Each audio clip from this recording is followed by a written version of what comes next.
I'm here today with Tim Neal from Precision Agriculture out of Toowoomba, who has been involved with the Rural Water Use Efficiency Irrigation Futures program for the Queensland Government of Queensland.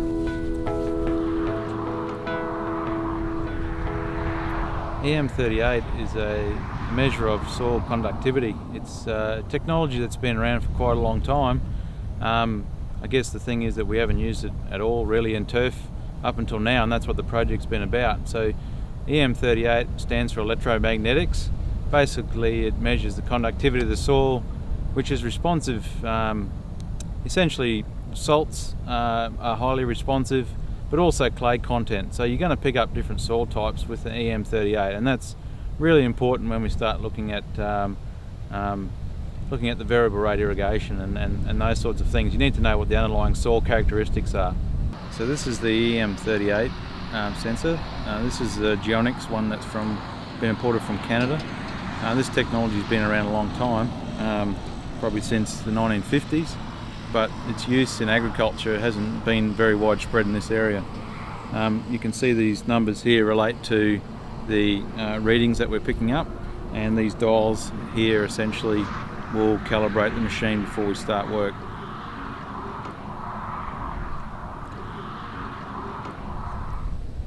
Yeah, Green Seeker is just one of the tools that's available. There's a couple on the market. That's the one that's run by Trimble.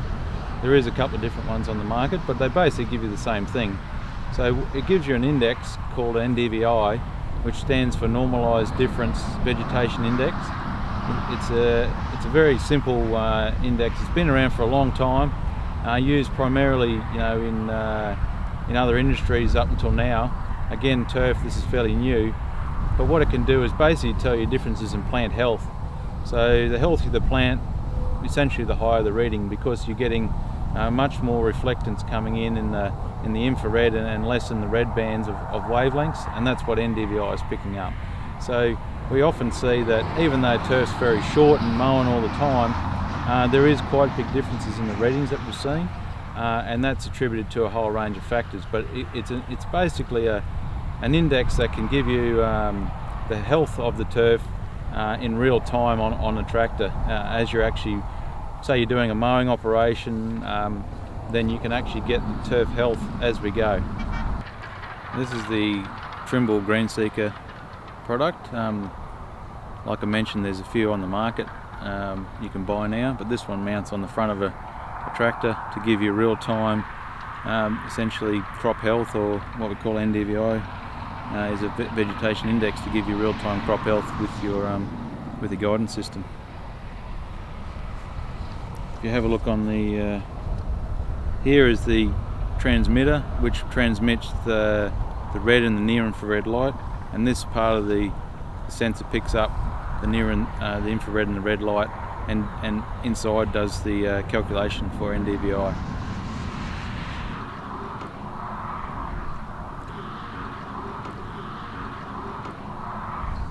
Our findings in the turf industry from this project is that, as expected, there's quite a big soil variation in a lot of the properties. I guess that's just the nature of our soils in Queensland.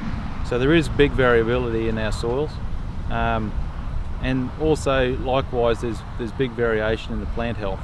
So the NDVI sensor is also picking up quite big variability.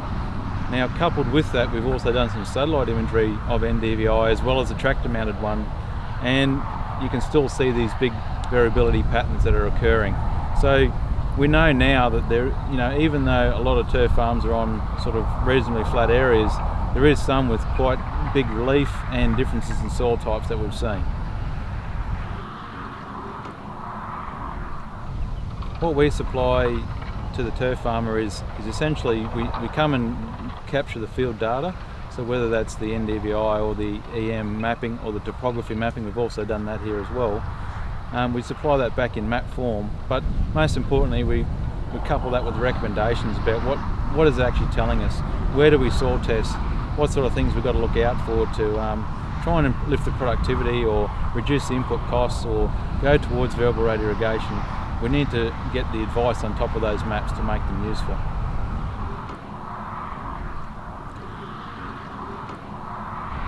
the benefits to the turf producer is that he has a better understanding of the resource space. So what are the soil differences actually on the property? And I know that turf operates in a very shallow sort of zone of soil. It's in the top 10 centimetres or 10 to 20 centimetres, but in reality the stuff that happens underneath that is also impacting on the productivity of the turf. So the stuff that's going down, the EM sensor, for example, the soil sensor measures down to 1.5 meters. So it's giving us a good picture about what's happening underneath. So the benefit is you've got a good understanding about what's happening on the resource base underneath the soil. Also, it gives you that surface impact. So if you do want to look at going to variable rate irrigation, it's very important that you have a base understanding of the soil resource, and that's going to determine two things. One is how much soil water is available in the profile, and secondly, and how much it's going to hold. But also, secondly, the infiltration rates of those soils needs to be determined, and that's often related to soil type. So the benefits are you've got to understand that resource base before going to variable rate irrigation. The green seeker, I think, has got huge potential in reducing the amount of nitrogen. So if we calibrate the NDVI green seeker sensor properly for turf, I think we've got a good potential to variable rate nitrogen in the turf industry. It's one of those inputs that's very expensive and it's used quite heavily.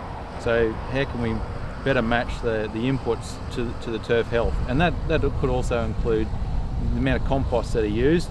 You might look at putting more compost on the poorer growth areas, for example. So that's the sort of benefits to the grower.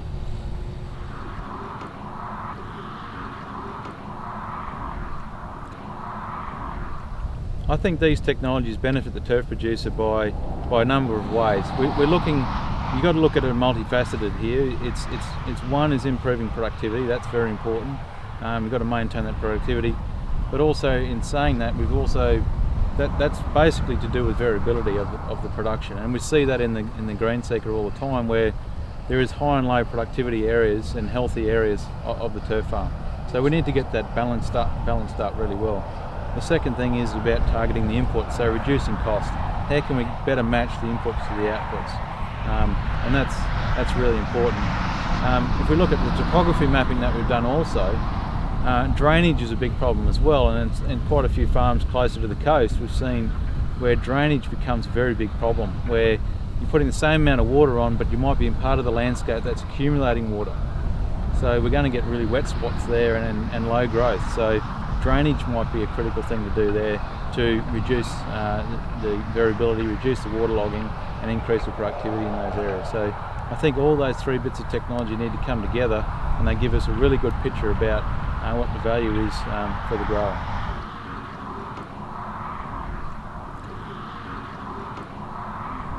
On my travels around with this project, I saw another opportunity that the turf industry is probably not grabbing hold of at the moment, and that's tractor auto steer.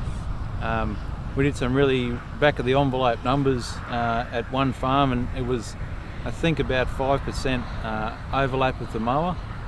And we quickly we've got a quick calculator we put together, and that's available on our website to actually calculate what the benefit might be for a turf producer with tractor auto steer. And I think the payback was less than a year if you're mowing 3 times a week. So, I think there's an opportunity the turf industry could take hold of and improve its efficiency just a little bit more.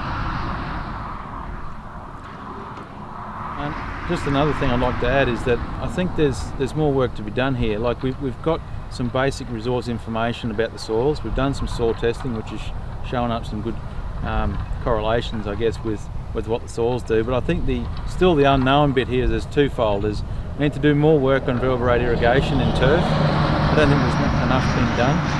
I think we don't have a good understanding about how to really build good variable rate zones for irrigators in turf industry, because you've got to look at the infiltration rate as well as the soil type underneath. Secondly, I really think there needs to be a lot more work done in the variable rate nitrogen end of it, so matching the green seeker to the nitrogen demand of the plant. So we're not over fertilising areas that don't need, that are well and truly healthy right now, so we not need to over fertilise those areas, but not also to fix up the areas that may need a bit bit of additional support, whether it's compost or nitrogen or whatever it might be. So I think there's still more work to be done there.